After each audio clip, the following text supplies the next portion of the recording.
Hello everybody, this is Pascal from Neutrality Studies, and today I'm talking again to Nell Bonilla. Publishing under her pen name on Substack, Nell is a young researcher working on her PhD and a prolific analyst online.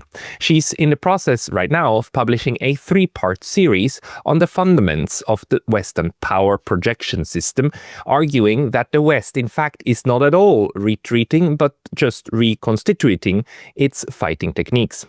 Part 1 of her series is called Weaponizing Time, Elite Anxiety and the Fight for a Closing Window, and the second part that is out since a couple of days is called Weaponizing Time, the Global Operating System of Western Power.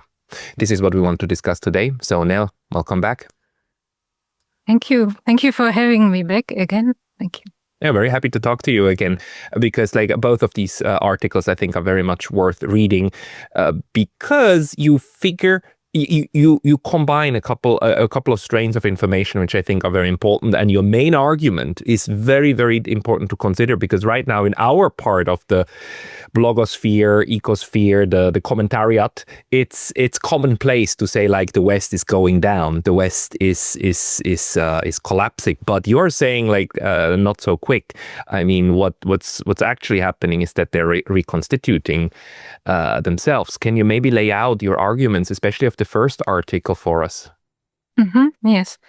So in Weaponizing Time, part 1, I talk about, you could say, the conceptual, the theoretical background of this concept that the West is restructuring what they are doing in terms of how they will deal with what they consider rising great powers. And it's not exactly just about the West, like a monolithic civilization, but it's about specifically Western, or let's call them transatlantic elites, power elites, ruling strata, that are really seeing, or they are perceiving, that countries like Russia, like China, Iran and so on, they are finding a way to develop themselves economically, technologically, life standards and quality, militarily, of course, and so on. And they are seeing that if this continues, then they will lose their role in the world order, so to speak, as it was in the last 30, 50 years. So they will lose this role. On the one hand, one could say a symbolical role of being at the apex, at a superior place, but also the material role, so to speak, which means the access to resources, to have control over the financial world, over technology, to have technology, an edge in technological development and so on. So they are seeing these developments, and their reaction is not to say, okay, how can we cooperate, coexist, maybe have what the Chinese government calls the win-win situations and so on. No, that's not their approach. Their idea is to say, okay, how can we keep our superior or role, our unipolarity, our primacy intact in the world, in our countries, and so on. So, and what I say in this part 1, or what I try to explain, is that this idea or this reaction doesn't come from nowhere. It comes from history or historical development, from colonial times, so to speak. This idea that there was a standard of civilization, and the West, the Europeans specifically, were on top. They had superior or hyper sovereignty, which means they can not only decide about what their own country's policies are, but they can also decide or influence, manipulate other countries, nations, how they want. And in this standard of civilization, they also had this idea of yellow peoples, black, and so on, and that there were some that could be civilized or brought into civilization and develop like the West does, but not too much. They still had to be contained. And if this process of modernization, so in a way, cultural assimilation didn't work out, then they would even actively wage war against any resistance, or even, which we know happens and still happens, carry out extermination, genocides, and so on. So this is like the ideological backbone of today's reaction. So today's reaction works exactly with this kind of thinking, and one could say, well, what's the proof in it? If one reads these documents from Army War College, NATO Foresight Division, and so on, Rand Corporation, Institutes for Security Studies, so on and so on. The user language is, I would even say, specifically in NATO and the US Military Intelligence and Security Division documents or sections, the user language where they say, okay, even there's one specific that I highlight in the part 1 article that is called, well, it's about Russia. It's about like thinking about what will the country of Russia do in terms of the military going forward. It was written in 2020. So there is a very specific paragraph that talks about, well, we miscalculated. We through our worldview, we thought Russia was European. That's what they write. But after the fall of the Soviet Union, they didn't.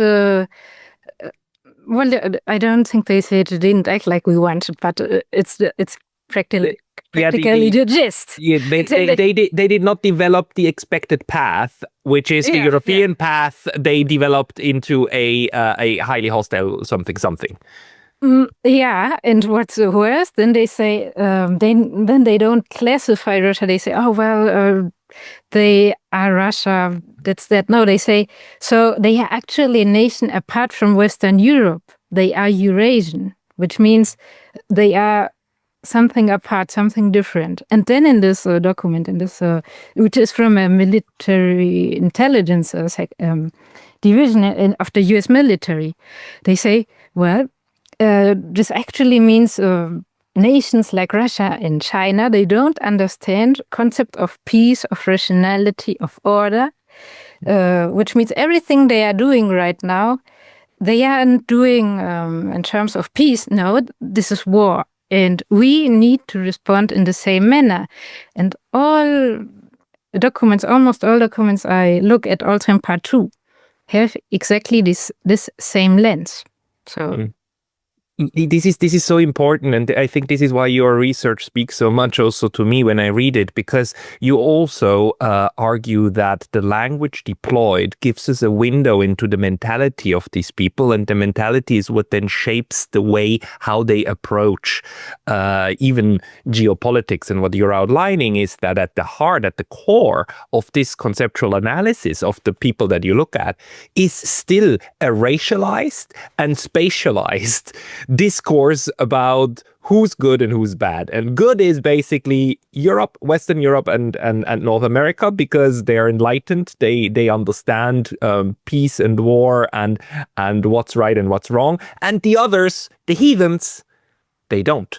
And the only language the heathens understand is force. Therefore, we need to gear to protect our values against, well, as Mr. Borrell said, the outside of the garden, against the jungle. And this is so sick. It's sick, but it's also sick because it is deep ingrained in these people. And of course, they would never say yes to this. They would forcefully deny all of that. But if you read the way that these papers are structured, which is what you did, you get a very, very, very clear sense for how deeply ingrained this colonial mentality still is within those circles. Now, can you elaborate on that a little bit? Give us a couple of more examples also, what you found also from, let's say, the NATO side or the think tanks that you try to analyze. In the other documents I looked at, for example, in NATO, what I found I was a bit really surprised.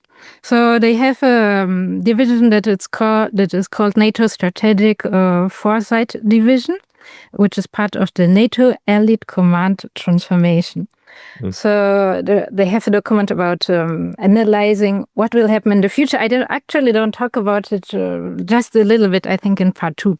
So, and what they're basically saying is right now there is a pervasive competition unfolding, spreading across all domains, at all times, everywhere. When they say pervasive competition, they don't mean in economic terms or just in development terms. No. What they actually mean, and this then ties back to the US military doctrines document, is in the, let's say, in the doctrines that the US military has laid out in the 2020s, they state competition now means the gray zone, hybrid warfare, which means, and when they say all domains, they mean that every domain from financial, technological, military, even cultural, social, cognitive, everything is part of this warfare, of these operations that are carried out according to the US military against the US, for example, according to the European Union against the European Union, and so on. And it's coming specifically from Russia, from China, and so on. And what I also found there, and which has very much to do with all of this, is that there's one document from the US Army War College that's called Outplayed, Regaining Strategic Initiative in the Gray Zone. It's from 2016, actually. And there they say, and I think this is quite important, they say something like the gray zone competition is all about having or threatening the American-led status quo. So it's not even about war. It's not about what they call kinetic actions.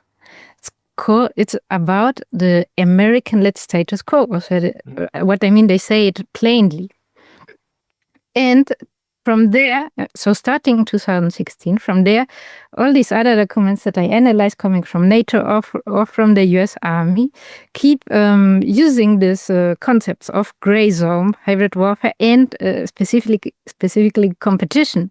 So when they say there will be competition everywhere at all domains, no matter what they're saying is there will be warfare-type action everywhere, coming from everywhere at all times, and we need to prepare accordingly.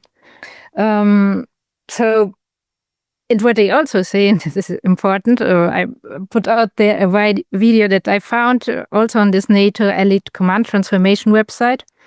And in this video is really strange. It's 1 minute long, and they talk about, okay, what will the war of the future look like? So the important thing here is, at the end of the video, they say, well, the time is now. Time is running out. Today starts tomorrow. We have to act now.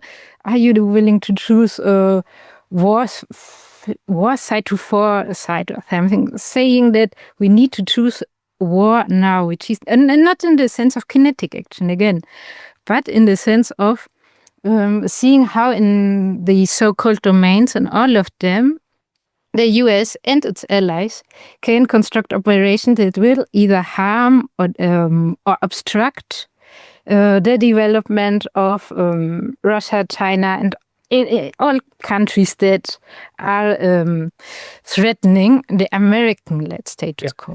So on the one hand, what I then say in part 2 is there is this doctrine called multi-domain operations.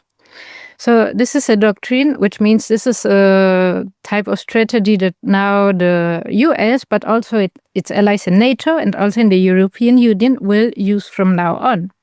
And it's a process that has been like 10 years, 10 years in the making in the US, but in Europe maybe 5 years.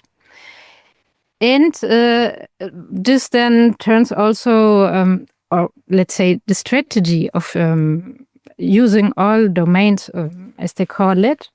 Also, what they then need is an infrastructure, a global infrastructure tied to networks, to data storage, to software, all of this.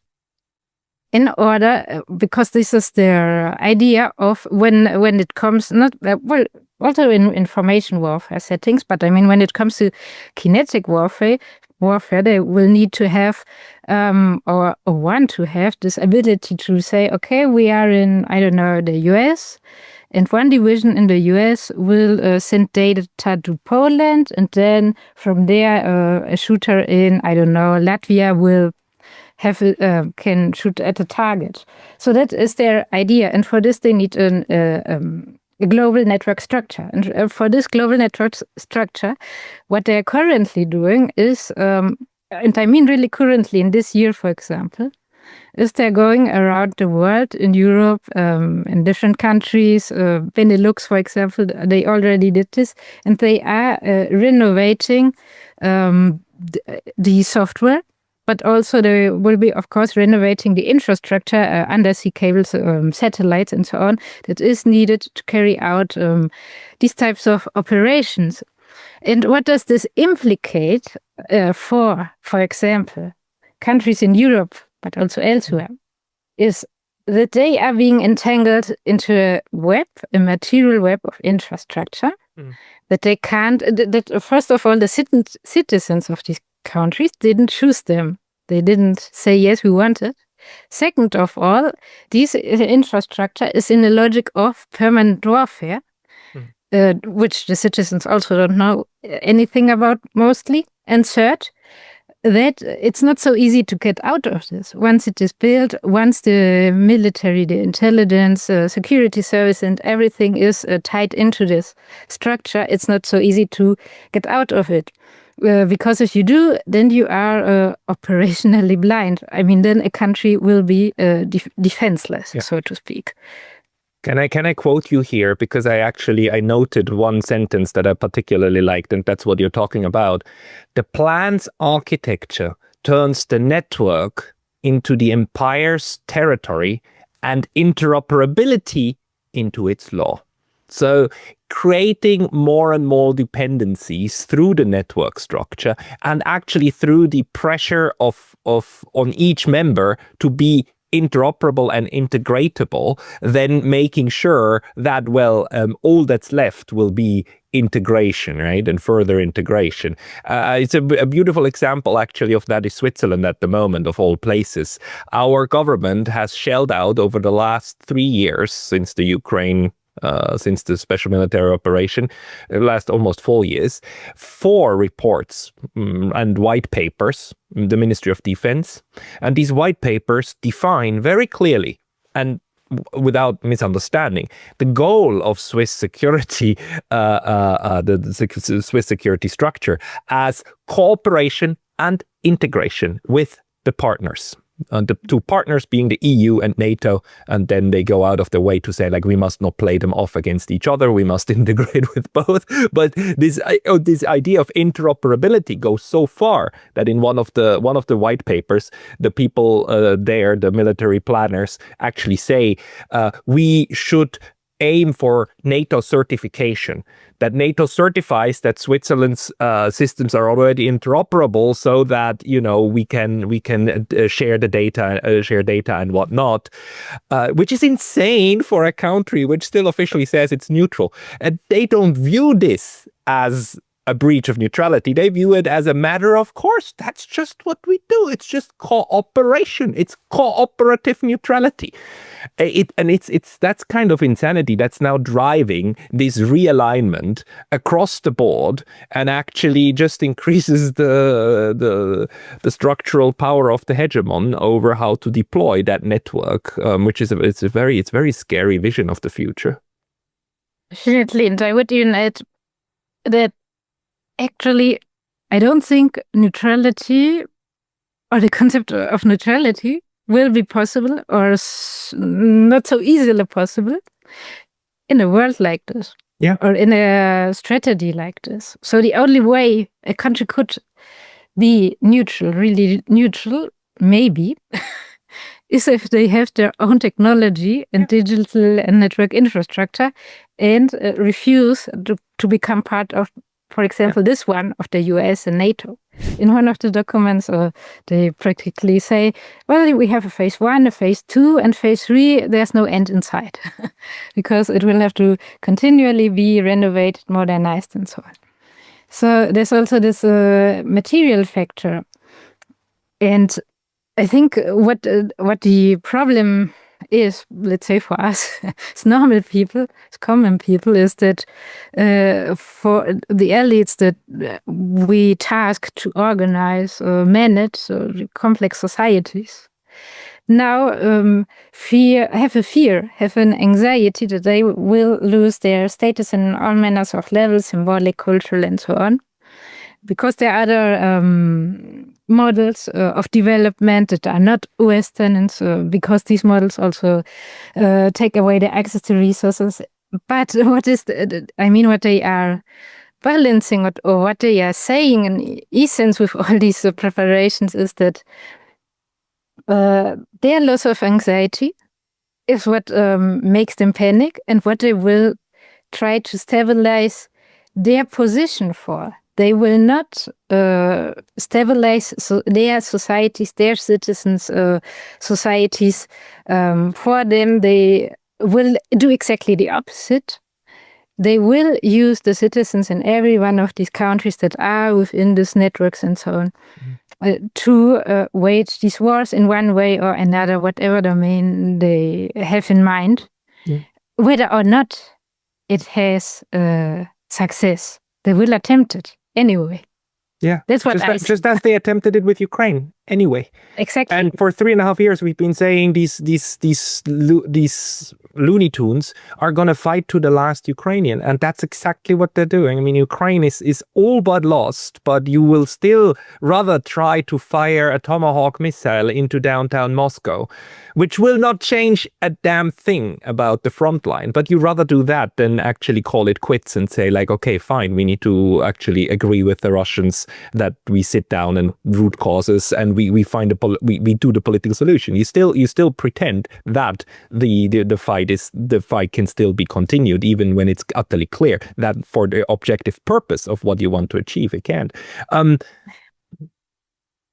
for one, there's something else came to my mind in this topic of these elites, these functional elites, is this that depending on, and I think we are right now in a quite dangerous moment in history, depending on the moments, the phases in history, they will enlist, you could say, different parts of specialists, so to speak.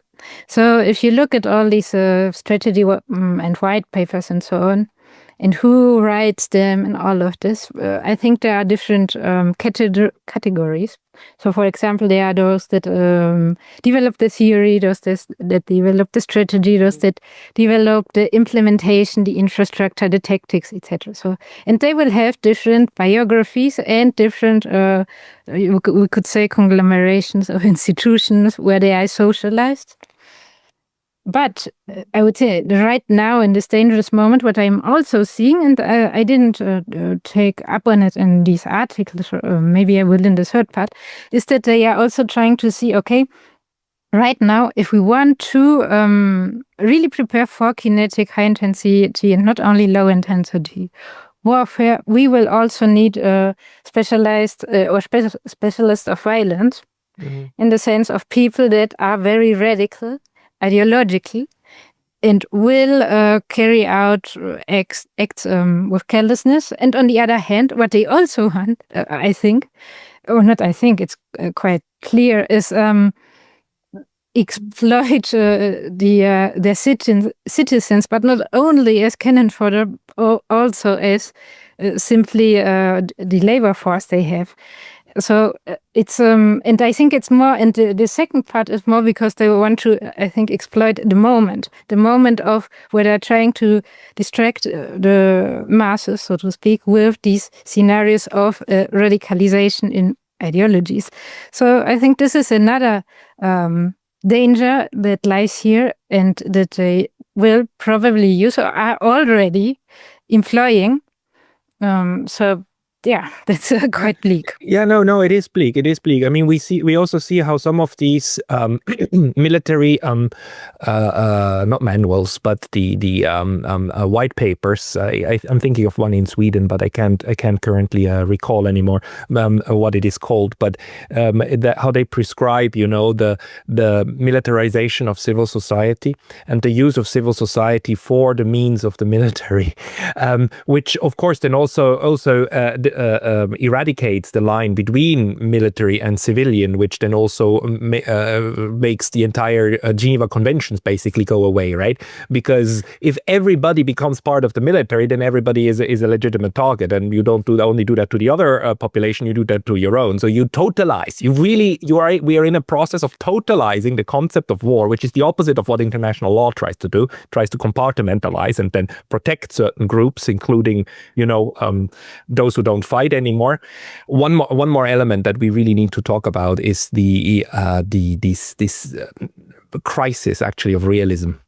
Realism is currently going through one of its worst periods, because the whole assumption of realism is that states will do what's best in the state interest, right? And that the survival of the state is at the core of the entire theory. But what we're seeing currently is that Western elites are so far integrating and kind of transcending the nation that we see policy choices, which from a national perspective are utterly self-destructive. I mean, you can look at what Mr. Zelensky does in Ukraine, but we can also look at Mr. Merz and others in Germany and in France, and how these elites, which you already worked on in one of your other articles, right? How these elite networks are transatlantic, and they don't necessarily think anymore in what's good for the nation, but what's good for the empire. And then other colleagues describe this as globalism, the people who transcend the nation, right? But maybe globalism is not that good an analytical framework, but maybe the imperial structure also of capitalism, as the Marxists have it, maybe give us better of a handle on this. Can you maybe speak just a little bit about the post-national factor within this mass formation that we are seeing? Yes. So I would also say, I mean, not only I as an analyst, but I would say that there is indeed such a, and maybe it has really to do with this development of how the capitalist economy has developed in the last 20 years with all these transnational companies, and specifically the US and some European transnational companies. And why do I say that? Because, for example, or not for example, specifically with this strategy they right now are employing, it's not just a plan anymore. They have this concept of dual use. They also have this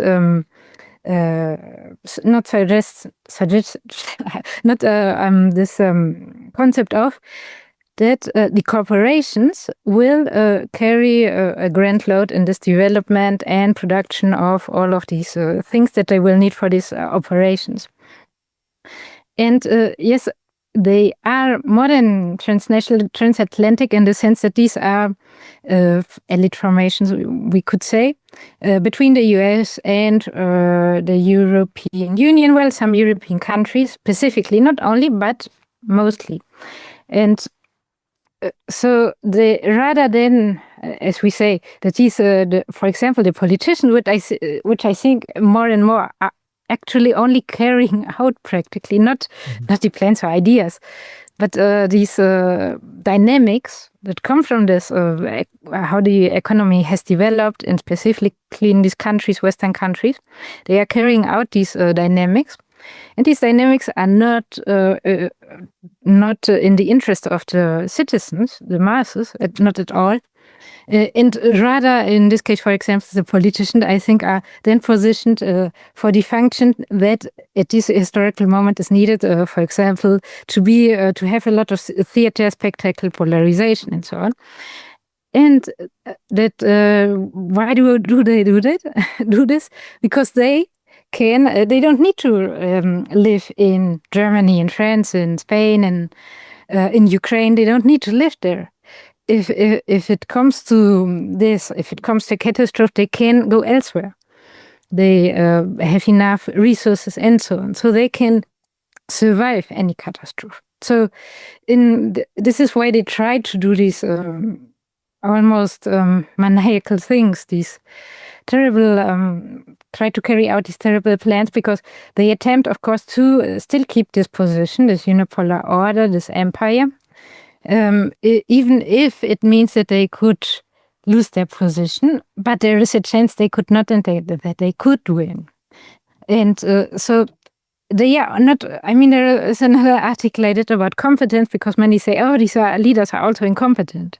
Well, it is because they're incompetent for us, but not incompetent for the corporations, for the military strategy, and so on and so forth. Yeah, or for their worldview. This is very, very important. They seem incompetent to us who have a standard of what they should produce, but that's not the metric which decides whether these people sit in the chairs that they're sitting in. The metric that decides over there is whether they produce within the system that was created. And the more we go forward, the more the good of the nation starts diverting from the necessity of the seat. And this is just a very, very sad thing to happen. And you would think that democracies have self-correcting mechanisms for that, which they usually do, but our democracies are not functioning very well. The people who tell us that they're here to defend it are the people in the seat, who will defend the rules of the seat rather than the mechanisms of democracy, which would, if worked, eject them pretty quickly. Is there something we didn't mention yet that's important to understand, this systematic component of the problem that the system of insanity that's now breeding the Third World War in front of our eyes, that needs to be understood? I would say it's important to exactly understand the mechanisms, the networks. Also, who is doing this, not because of personal animosity or so, but also to understand where are they coming from. Mm-hmm. And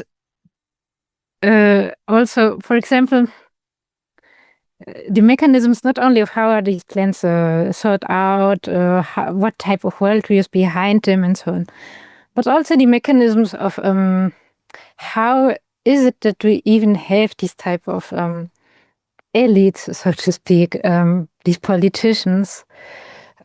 What can we even do to undo this? So we need to understand all of these mechanisms, because if we don't, again, it's not only that they are radicalizing.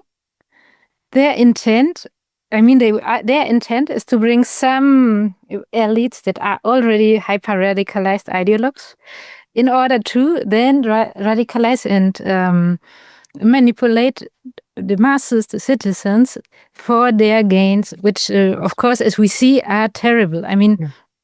Which again are against the Geneva Convention, because they say everywhere at all times there's war. The adversary is doing the same, which means also that the adversary, the whole population, is a target, and vice versa. So the only thing I would say that this is the next step that will happen. They will try to radicalize the population. Yes. And we will need to understand this. Yes, they will. No, so in a sense, we need to figure out how to make the population resilient, right? As in how to devise the tools so that psychologically a large part of the population is resilient to this kind of insanity. On the other hand, how to treat these already insane and gone mad elites on our way against their own will. So we cannot make them drink drugs, right, against their will, but we need to find a way to not confront them with reality, but somehow, how do you get somebody out of insanity? Who's not themselves aware that they are insane? I think it's a But it's a sociological problem, actually. It's not that each one of them is somehow really like schizophrenically and mentally it's gone. exactly. It's for the lack of a more polite word, a clusterfuck of within a large part of society, and we somehow need to get out of that. Otherwise, it will be the bombs that will get us out of this and decapitate those. But we don't want that. So the only idea, I mean, not that I know, but either the social group is changed from within with the worldview, thought structures, and so on. Which, how do you do that? Or the social group itself that is carrying out this cluster is changed. But how do you do this? So, how do you elevate the social group that is affected by this in such a manner that it influences the other? So. I think this is the right place to kind of leave the conversation. Everybody, if we have like psychologists and especially people, specialists on mass psychology with us, and if you have ideas of how we can induce some form of process that would lead to healing within our own groups of elite insanity, please do reach out. Nell Bonilla, people who want to read from you, they should go first and foremost to your Substack. Is there any other place where they should go? No, only my Substack or my ex-Twitter account, Blue Sky. That's where I am currently at. I highly recommend subscribing to Nell's Substack. It's always very thought-provoking analysis and interpretation that you can find there. Nell Bonilla, thank you very much for your time today. Thank you for having me. Thank you. 大家好，我是主播周玉琴。很多的朋友告诉我们，太阳星全效克菲尔益生菌帮助了睡眠体质。现在呢，进一步推出晚安加强版，添加了首创最适合台湾人体质的天然 GABA、色氨酸、茶氨酸、香蜂草4大天然草本助眠配方。强化睡眠全期都起到放松舒眠的效果。